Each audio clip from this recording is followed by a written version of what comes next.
A las 06:47 de la mañana del 15 de diciembre de 1944, Trevor William Sparks permanecía acurrucado en su trinchera cerca de Krinkel, Bélgica, observando cómo la niebla del amanecer se mezclaba con el humo de los bombardeos alemanes que habían comenzado hacía 3 horas.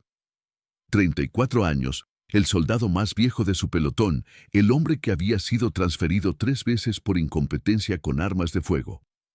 Nadie en el 99º Batallón de Infantería quería a Sparks en su escuadra. Los sargentos específicamente solicitaban que no nos asignaran a posiciones de guardia nocturna después del incidente en Inglaterra donde se había quedado dormido y casi provocó que todo su campamento fuera capturado durante un ejercicio de entrenamiento. La ironía era casi cruel. William Sparks, de Tulsa, Oklahoma, había sido carnicero antes de la guerra. Sus manos, acostumbradas a manejar cuchillos con precisión quirúrgica durante 15 años, temblaban violentamente cada vez que sostenía un rifle. En el campo de entrenamiento de Fort Benning, Georgia, había establecido el récord del peor tirador en la historia del campo. De 100 disparos, solo 3 habían impactado en el objetivo, y esos 3 fueron considerados suerte por el instructor. Sus compañeros lo llamaban manos muertas porque parecía físicamente incapaz de apuntar correctamente. El Sergeant Johnson había escrito en su evaluación: Trevor Sparks muestra entusiasmo pero carece de las habilidades básicas de combate. Recomiendo asignación a tareas no combativas, preferiblemente cocina o suministros. Pero el ejército necesitaba cada hombre disponible en diciembre de 1944, especialmente después de las pérdidas en el bosque de Urgen. Así que William Sparks, 5 pies 6 pulgadas de altura, 145 libras de peso, con lentes gruesos que constantemente se empañaban, estaba en primera línea cuando comenzó la ofensiva de las Ardenas. A las 06:48, los primeros tanques Tiger aparecieron entre los árboles. Sparks contó 12 vehículos blindados, seguidos por lo que parecían ser al menos 400 soldados de infantería alemana. Su pelotón consistía de 42 hombres, muchos de ellos reemplazos sin experiencia que habían llegado apenas una semana antes. Las estadísticas no favorecían su supervivencia. Unidades similares habían sufrido 78% de bajas en los primeros 30 minutos de combate durante los últimos 3 días. El M1 Garand de Sparks estaba cargado con sus últimos 8 cartuchos. Los suministros de munición habían sido interrumpidos durante 48 horas. La temperatura era de 15 grados Fahrenheit bajo cero, menos 26 grados centígrados, y el aceite en muchas armas se había congelado, causando fallos mecánicos constantes. Sparks había intentado limpiar su rifle 3 veces durante la noche, pero sus manos temblorosas y la oscuridad habían hecho imposible un mantenimiento adecuado. Sparks, mantén tu posición en el flanco izquierdo, gritó el Sergeant Miller, un veterano de 26 años de Detroit que era uno de los pocos que todavía trataba a Sparks con algo de respeto. Y por el amor de Dios, no dispares hasta que estén a menos de 50 yardas. No podemos desperdiciar munición. La compañía había perdido 31 hombres en los últimos 4 días. El Captain Henderson había sido evacuado con heridas de metralla, dejando al inexperimentado Lieutenant Patterson, de 23 años, recién salido de West Point, al mando. Patterson había vomitado 3 veces desde que comenzó el bombardeo esa mañana. William Sparks había nacido en 1910 en una granja polvorienta cerca de Tulsa. Su padre, un alcohólico violento, lo había golpeado regularmente hasta que William cumplió 16 años y huyó de casa. Trabajó en mataderos desde los 17 años, desarrollando una extraña habilidad con cuchillos y herramientas de corte, pero también un profundo temor a la violencia interpersonal. Se había casado con Margaret en 1935, tuvieron 2 hijas y vivía una vida tranquila hasta que el Draft Board lo llamó en enero de 1944. A los 34 años, era considerado demasiado viejo para el servicio de combate, pero las necesidades del ejército habían cambiado las reglas.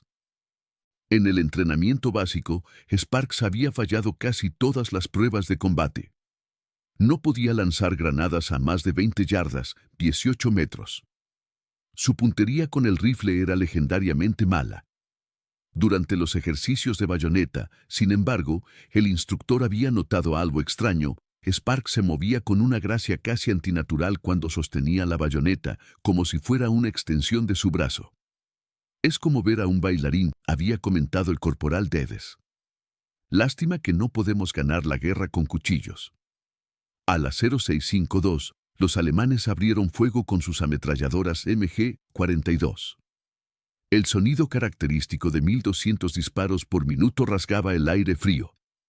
Sparks presionó su cara contra la tierra congelada, sintiendo fragmentos de hielo cortando su mejilla.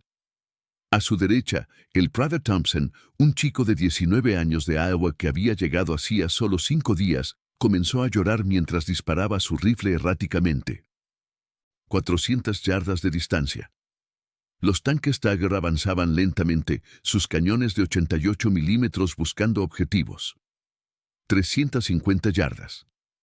La infantería alemana corría entre los árboles, sus uniformes grises casi invisibles en la niebla matutina. 300 yardas. Sparks intentó apuntar su rifle, pero sus manos temblaban tanto que la mira delantera parecía estar bailando. 250 yardas. El lieutenant Patterson gritó, «Fuego a discreción». El pelotón abrió fuego, pero el volumen era patéticamente bajo comparado con el muro de plomo que venía de las líneas alemanas. Sparks apretó el gatillo. Su primer disparo fue alto, probablemente por 10 pies. El segundo fue a la izquierda. Para el tercer disparo, su rifle se trabó. El percutor, congelado por el frío extremo, se negaba a funcionar.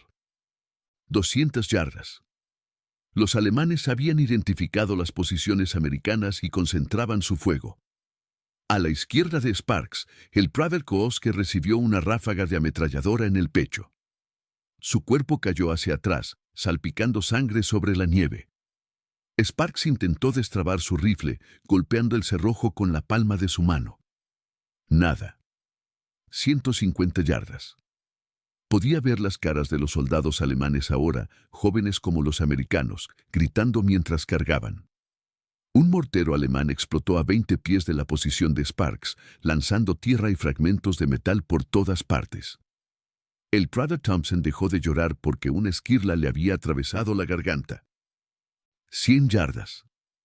Sparks finalmente logró abrir el cerrojo de su rifle, pero cuando intentó cerrarlo de nuevo, el cartucho se atascó en un ángulo extraño. En su frustración y pánico, jaló demasiado fuerte y el cartucho se dobló, inutilizando el arma completamente. Ahora tenía un rifle que no podía disparar y 7 cartuchos que no podía usar. El Sergeant Miller gritó, «Retrocedan a la segunda línea». «Retrocedan». Pero no había segunda línea.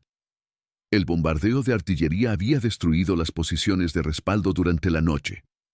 Los 19 hombres que quedaban del pelotón estaban solos contra una fuerza que los superaba 20-1. Si quieres ver cómo terminó la misión de William Sparks, por favor dale like a este video. Nos ayuda a compartir más historias olvidadas como esta. Suscríbete si aún no lo has hecho. Volvamos a William Sparks. 75 yardas. Los tanques Tiger habían parado para proporcionar fuego de cobertura mientras la infantería hacía el asalto final. Sparks miró su rifle inútil, luego la bayoneta M1 de 16 pulgadas adjunta al final. Por primera vez en meses de servicio, sus manos dejaron de temblar. Era como si cada célula de su cuerpo reconociera este momento, este instrumento. 15 años cortando carne, conociendo exactamente dónde cortar, cuánta presión aplicar, el ángulo perfecto para separar músculo de hueso. Un soldado alemán saltó a la trinchera a solo 6 pies de Sparks. El alemán, un unteroficier de quizás 22 años, levantó su Mauser para disparar al aparentemente indefenso americano con el rifle roto. Sparks se movió por instinto puro. La bayoneta entró bajo las costillas del alemán en un ángulo ascendente de 45 grados, perforando el pulmón izquierdo y cortando la arteria pulmonar. El movimiento fue tan fluido, tan practicado, que el alemán ni siquiera tuvo tiempo de gritar. Cayó hacia adelante y Sparks retiró la bayoneta con un giro de muñeca que había perfeccionado miles de veces con cuchillos de carnicero. Otro alemán apareció en el borde de la trinchera. Sparks no pensó, simplemente actuó. Un paso adelante, empuje bajo, giro, retracción. El segundo alemán cayó encima del primero. La sangre empapaba la nieve, convirtiéndola en un barro rojizo que olía a hierro y cordita. «Sparks, sal de ahí», gritó Miller, pero Sparks ya no escuchaba. Algo primitivo había despertado. No era valor, no era heroísmo, era supervivencia pura mezclada con una habilidad que había suprimido toda su vida. Saltó fuera de la trinchera y cargó hacia adelante, su rifle vacío sostenido como una lanza medieval.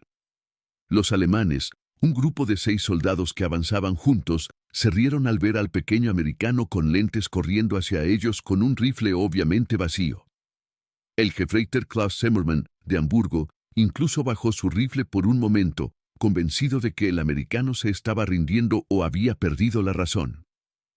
Ese momento de duda fue fatal. Sparks cerró los 30 pies de distancia en menos de 4 segundos. Su primera estocada atravesó el cuello de Zimmermann, seccionando la carótida. Mientras Zimmermann caía, Sparks ya estaba girando hacia la izquierda, usando el impulso del rifle para golpear la mandíbula del siguiente soldado con la culata antes de clavar la bayoneta en su abdomen.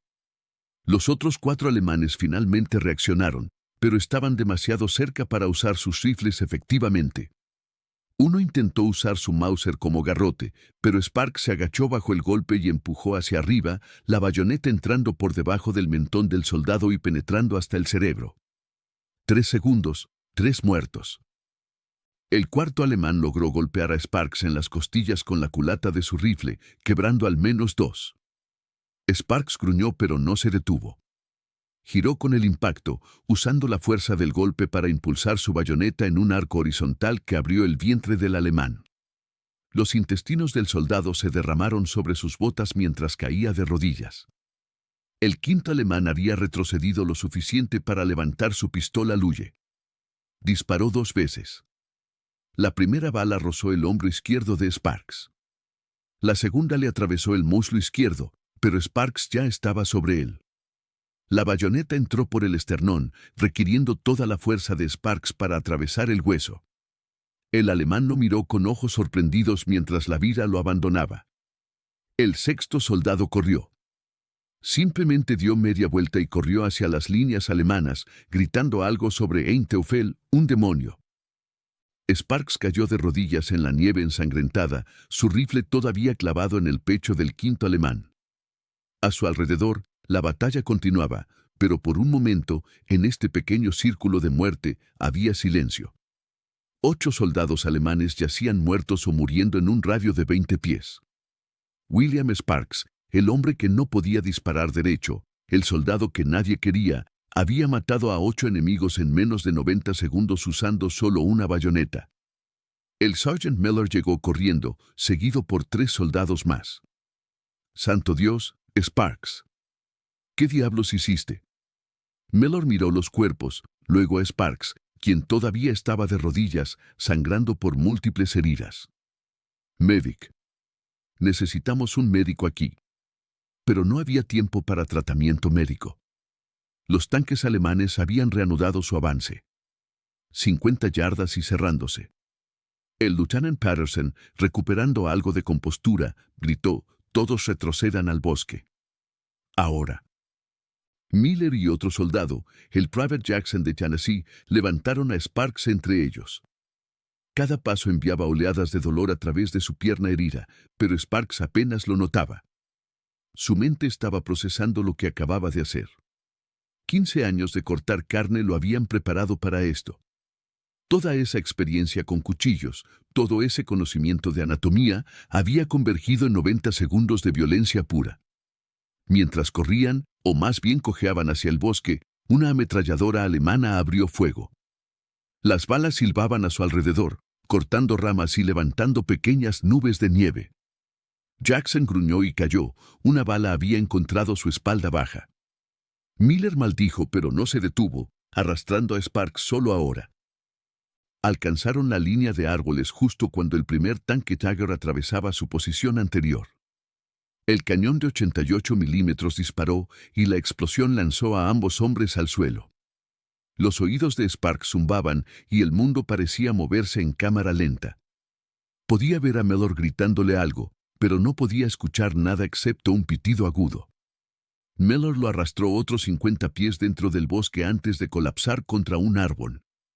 Sparks parpadeó, tratando de enfocar a través de sus lentes rotos.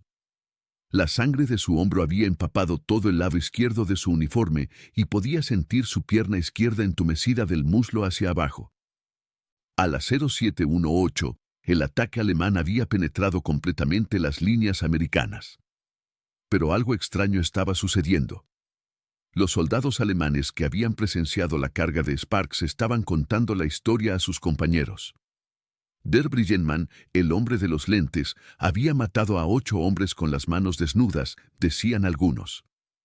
Con un cuchillo maldito, decían otros. La historia crecía con cada narración. El Oberleutnant Hermann Richter, comandando la compañía de infantería alemana, ordenó precaución extra al avanzar por esa sección del bosque. Perdió 15 minutos valiosos reorganizando sus tropas, tiempo que permitió que los restos del 99º Batallón establecieran una línea defensiva improvisada 800 yardas más atrás. Sparks y Miller fueron encontrados por una patrulla del 2º Batallón 3 horas después, a las 1024. Sparks había perdido tanta sangre que estaba entrando y saliendo de conciencia. Lo extraño fue que cuando los médicos lo revisaron, encontraron que había estado aplicando presión a su propia herida de pierna usando su cinturón como torniquete, una habilidad que había aprendido no en el ejército, sino en el matadero cuando los accidentes ocurrían. El médico, Captain Theodore Walsh de Boston, más tarde escribiría en su informe, el Private Sparks presentaba heridas de bala en el muslo izquierdo y hombro izquierdo, 2 costillas fracturadas, múltiples laceraciones, e hipotermia severa. Cuando traté de quitarle el rifle para tratarlo, se aferró a él con tal fuerza que necesité 2 camilleros para separárselo. La bayoneta todavía tenía tejido humano adherido. Pero la batalla estaba lejos de terminar. A las 1430, mientras Sparks estaba siendo preparado para evacuación al hospital de campo, un ataque de artillería alemana impactó el puesto de socorro. Una explosión de mortero de 81 milímetros detonó a solo 30 pies de distancia, colapsando la mitad de la tienda médica. Sparks, todavía en su camilla, quedó atrapado bajo una viga de madera. El Captain Walsh había sido lanzado contra una pila de suministros médicos, inconsciente. Otros 3 heridos estaban gritando, y el único médico restante, un joven de 22 años llamado Private First Class Danny Cohen de Brooklyn, estaba paralizado por el pánico. Con su pierna mala y el hombro casi inútil, Sparks no debería haber podido moverse. Pero algo sobre la situación, tal vez el olor a sangre, tal vez los gritos, activó algo en él. Usando su brazo bueno, logró levantar la viga lo suficiente para deslizarse fuera. El dolor era insoportable, pero había trabajado con dolor antes. Años de cortes accidentales en el matadero le habían enseñado a funcionar a través del dolor. Se arrastró hacia Cohen, quien estaba acurrucado en una esquina, murmurando oraciones en hebreo. «Private», dijo Sparks, su voz ronca por la deshidratación, «necesito que me ayudes. Podemos salvar a estos hombres». «No puedo, no puedo», balbuceaba Cohen. Sparks lo agarró por el cuello del uniforme con su mano buena. «Escúchame. Soy carnicero. Sé sobre sangre y carne. Tú sabes sobre medicina. Juntos podemos hacer esto». Durante los siguientes 40 minutos, mientras los proyectiles alemanes seguían cayendo esporádicamente alrededor del puesto de socorro, Sparks y Cohen trabajaron juntos. Sparks, arrastrándose con una sola pierna funcional, aplicaba presión a las heridas y mantenía a los heridos calmados mientras Cohen administraba morfina y vendajes. Fue surreal, el peor tirador del ejército americano salvando vidas con las mismas manos que habían matado a 8 hombres esa mañana. Cuando los refuerzos finalmente llegaron a las 1520, encontraron a Sparks inconsciente, su mano todavía presionando una compresa contra la herida abdominal de otro soldado. Había perdido tanta sangre que el médico de relevo, Major Harrison, inmediatamente ordenó una transfusión directa de soldado a soldado, un procedimiento desesperado usado solo en las circunstancias más extremas. El donante fue el corporal James Washington, un afroamericano del 761º Batallón de Tanques que había llegado con los refuerzos. En 1944, la sangre de soldados negros y blancos se mantenía separada por política del ejército, pero Harrison no tenía tiempo para segregación. O positivo es O positivo, dijo, conectando la transfusión directa. 3 días después, el 18 de diciembre, Sparks despertó en un hospital de evacuación en Lieja.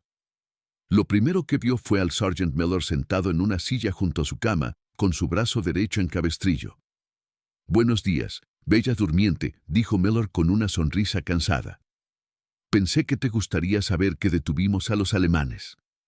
Tu pequeño espectáculo de cuchillos les dio a los muchachos tiempo para reagruparse». «¿Cuántos perdimos?», preguntó Sparks, su voz apenas un susurro. «Del pelotón original, 31 muertos, 8 heridos». «Pero tu carga». Sparks, vi a soldados alemanes dudar. Vi miedo en sus ojos. Compraron la historia de que teníamos algún tipo de soldado súper secreto. Retrasaron su avance por 2 horas. El general Omar Bradley visitó el hospital el 20 de diciembre. Había escuchado la historia del carnicero de Oklahoma que había detenido un ataque alemán con una bayoneta. Cuando llegó a la cama de Sparks, encontró al soldado tratando de escribir una carta a su esposa con su mano izquierda, ya que su brazo derecho todavía estaba inmovilizado. «Private Sparks», dijo Bradley, «he recomendado que reciba la estrella de plata por sus acciones del 15 de diciembre». Sparks lo miró a través de sus nuevos lentes del ejército. «General, no puedo ni disparar derecho. Solo hice lo que sabía hacer». Bradley se inclinó más cerca. «Hijo, he visto 1000 héroes en esta guerra. La mayoría de ellos están muertos. Los vivos son los que usaron lo que tenían, no lo que deseaban tener». La ironía llegó 2 días después. Mientras Sparks estaba en el hospital, llegó una carta del cuartel general del batallón. Era su evaluación de desempeño trimestral, escrita antes de la batalla, calificándolo como insatisfactorio en habilidades de combate y recomendando su transferencia a servicios de retaguardia. Sparks la leyó mientras las enfermeras cambiaban los vendajes de las heridas que había recibido matando a 8 soldados enemigos. El Private First Class Cohen, quien había sido transferido al mismo hospital, visitaba a Sparks diariamente. Durante una de estas visitas, Cohen mencionó: «Mi padre es rabino en Brooklyn. Siempre me dijo que Dios pone a las personas donde necesitan estar, no donde quieren estar. Tal vez no podías disparar porque se suponía que debías hacer algo más». Sparks consideró esto mientras miraba sus manos vendadas. Las mismas manos que habían temblado con cada rifle ahora estaban perfectamente quietas. El 15 de enero de 1945, exactamente un mes después de la batalla, Sparks recibió su estrella de plata en una ceremonia en el hospital. El Colonel Patterson, el anterior lieutenant que había vomitado durante el bombardeo, leyó la citación. Cuando llegó a la parte sobre extraordinario heroísmo enfrentando fuego enemigo abrumador, varios soldados heridos en la sala comenzaron a reírse. No era burla, era ironía compartida. Todos conocían la reputación de Sparks como tirador. El soldado en la cama de al lado, un tanquista que había perdido su pierna izquierda, gritó: «Oye, Sparks, ¿cuántas balas desperdiciaste?». «0», respondió Sparks, y la sala entera estalló en carcajadas, incluyendo al Colonel. Sparks fue enviado de vuelta a Estados Unidos en febrero de 1945. La herida en su pierna se había infectado, requiriendo cirugía adicional, y caminaría con cojera permanente. Llegó a Nueva York el 3 de marzo de 1945, parte de un convoy de 3000 heridos. No hubo banda, no hubo celebración.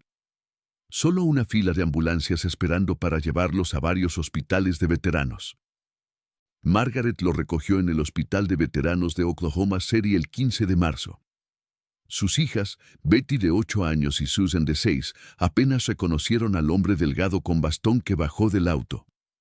Había perdido 35 libras y su cabello, anteriormente castaño oscuro, ahora tenía mechones grises. La primera noche en casa fue difícil. Sparks despertó a las 03:00 gritando, creyendo que estaba de vuelta en la trinchera. Margaret lo encontró en la cocina, sosteniendo un cuchillo de carnicero, sudando profusamente. «Los puedo escuchar llegando», murmuraba. Necesito estar listo. Tomó 6 meses antes de que pudiera dormir toda la noche. Margaret más tarde le diría a su hermana, el hombre que volvió no era el mismo que se fue. William solía ser gentil, temeroso incluso.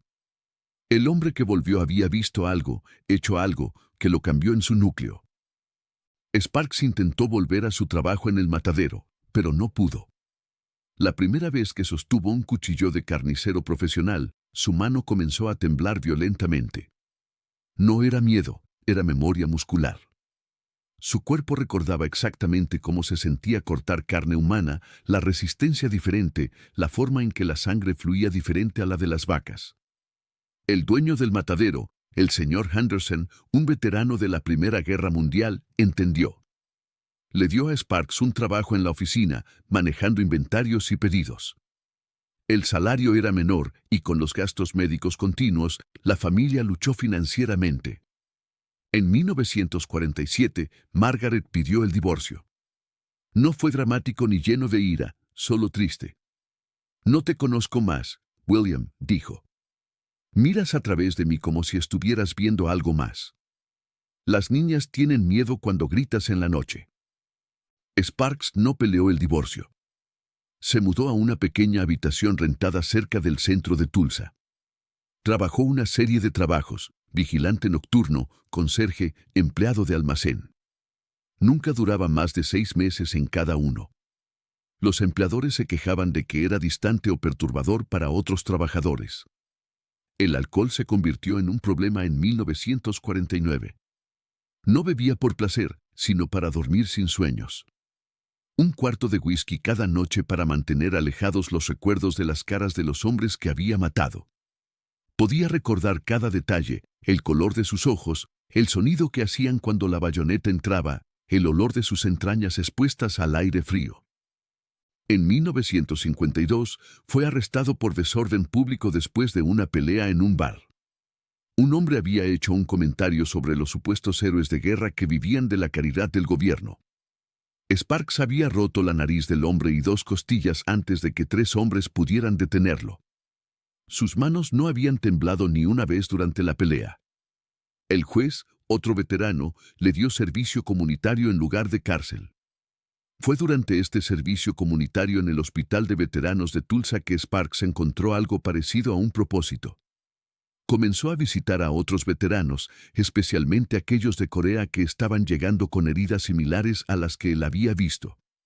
Un joven marine llamado Tommy Rodriguez, quien había perdido ambas piernas en Chosin Reservoir, le preguntó a Sparks, ¿cómo lo superas? ¿Cómo vives con lo que hiciste? Sparks pensó por largo tiempo antes de responder. No lo superas. Aprendes a llevarlo. Como una mochila que nunca puedes quitarte. Algunos días es más pesada que otros. ¿Te arrepientes?, preguntó Rodríguez. Me arrepiento de que tuviera que suceder. No me arrepiento de que sobreviví. 8 hombres murieron para que 30 pudieran vivir. No es matemática limpia, pero es la matemática de la guerra. Sparks continuó visitando el hospital cada semana hasta 1967, cuando su salud comenzó a fallar. La infección antigua en su pierna nunca había sanado completamente y los doctores descubrieron que había desarrollado osteomielitis crónica. El dolor era constante, manejado solo por dosis cada vez mayores de morfina. Sus hijas, ahora adultas con sus propias familias, intentaron reconectarse. Betty, ahora maestra de escuela, lo visitaba mensualmente. Durante una visita en 1969, le preguntó sobre la guerra. Papá, mamá dice que eras diferente antes. ¿Qué pasó realmente allá? Sparks la miró a través de ojos cansados. Descubrí que era bueno en algo terrible. Pasé toda mi vida cortando carne muerta. Resulta que era incluso mejor cortándola viva. Ese no es el tipo de cosa que le cuentas a tus hijas. Pero salvaste vidas, insistió Betty. Eres un héroe. No, cariño. Solo era un hombre asustado con un cuchillo. Los héroes son los que no volvieron a casa. William Sparks murió el 3 de abril de 1971, solo en su habitación rentada. El encargado lo encontró 3 días después. Había muerto mientras dormía, finalmente en paz. Entre sus pocas posesiones encontraron su estrella de plata, todavía en su caja original sin abrir desde 1945, y una carta sin enviar a las familias de los 8 soldados alemanes que había matado, pidiéndoles perdón. El funeral fue pequeño. Sus hijas, 4 nietos que apenas lo conocían, 2 veteranos del hospital y el Sergeant Miller, quien había conducido desde Detroit cuando escuchó la noticia. Miller habló en el servicio. William Sparks era la contradicción viviente de todo lo que el ejército te enseña sobre los soldados. No podía disparar, no podía marchar correctamente, no podía ni lanzar una granada. Pero cuando llegó el momento, cuando todo el entrenamiento y el equipo fallaron, hizo lo imposible con lo único que sabía hacer. Me pregunto a veces si los mejores héroes no son los entrenados para hacerlo, sino los que no tienen otra opción más que usar lo que son. Fue enterrado en el Cementerio Nacional de Fort Gibson, Oklahoma. Su lápida dice simplemente, William E. Sparks, Private First Class, U.S. Army, World War II, Purple Heart, Silver Star, 1910-1971. La historia de William Sparks nos enseña algo fundamental sobre el heroísmo. No requiere perfección. No requiere habilidad tradicional. A veces, el heroísmo es simplemente un hombre imperfecto haciendo algo perfectamente horrible para salvar vidas. Sparks pasó 34 años siendo un don nadie, 90 segundos siendo extraordinario y 26 años más tratando de vivir con esos 90 segundos. ¿Cuántos William Sparks hubo en la guerra? ¿Cuántos hombres ordinarios, incluso incompetentes, se levantaron en un momento de crisis y se convirtieron en algo más? La respuesta es, más de los que recordamos. Porque los William Sparks del mundo no escriben memorias. No dan discursos. Vuelven a casa, si tienen suerte, y tratan de olvidar. Pero nosotros no deberíamos olvidar. No deberíamos olvidar que el heroísmo puede venir del lugar más inesperado, de la persona menos probable, en el momento más desesperado. William Sparks nos recuerda que dentro de cada persona aparentemente ordinaria puede existir una capacidad extraordinaria, esperando el momento terrible en que sea necesaria. Su historia también nos recuerda el costo real del heroísmo. No es gloria y medallas. Es noches sin dormir, matrimonios rotos, trabajos perdidos y una vida entera tratando de reconciliar quién eras, quién te convertiste por 90 segundos y quién intenta ser después. El heroísmo no es gratis. Alguien siempre paga el precio y generalmente es el héroe mismo, pagando en cuotas por el resto de su vida. Si esta historia te conmovió como nos conmovió a nosotros, hazme un favor. Dale like a este video. Cada like le dice a YouTube que muestre esta historia a más personas. Dale a suscribirse y activa las notificaciones. Estamos rescatando historias olvidadas de archivos polvorientos todos los días. Historias sobre hombres ordinarios que hicieron cosas extraordinarias. Personas reales, heroísmo real. Deja un comentario ahora mismo y cuéntanos desde dónde estás viendo. ¿Estás viendo desde Estados Unidos, México, España, Argentina, Colombia? Nuestra comunidad se extiende por todo el mundo. No eres solo un espectador. Eres parte de mantener vivas estas memorias. Cuéntanos tu ubicación. Cuéntanos si alguien de tu familia sirvió. Solo déjanos saber que estás aquí. Gracias por ver y gracias por asegurarte de que William Eugene Sparks no desaparezca en el silencio. Estos hombres merecen ser recordados y tú estás ayudando a hacer eso posible.